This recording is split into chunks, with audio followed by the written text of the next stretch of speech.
Tangis pilu keluarga iringi kedatangan jenazah AKP Ulil Rianto saat tiba di rumah duka Makassar. Jenazah Kasat Reskrim Polres Solok Selatan, AKP Ulil Rianto Ansari tiba di rumah duka di Makassar, Sabtu tanggal 23 November tahun 2024 dini hari.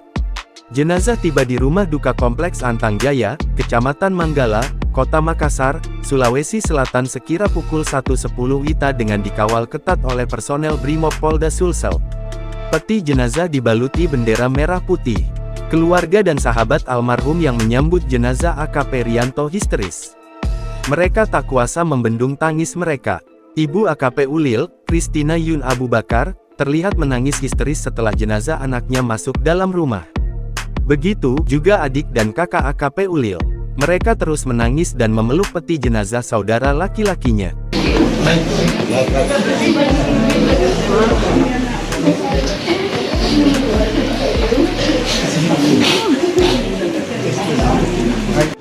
Berdoa karena Tuhan berkenan menghantar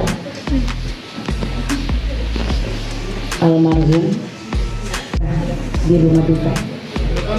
Mari kita berdoa. Kerabat almarhum berusaha menenangkan Christina.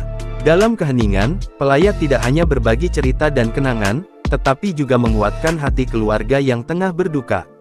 Para pelayat yang hadir tak henti-hentinya mengucapkan belasungkawa, memberikan dukungan moral dan doa bagi keluarga yang ditinggalkan. Doa-doa lirih terdengar dari ruang tengah hingga halaman rumah, membawa harapan untuk kedamaian jiwa almarhum. Download Tribun X sekarang, menghadirkan lokal menjadi Indonesia.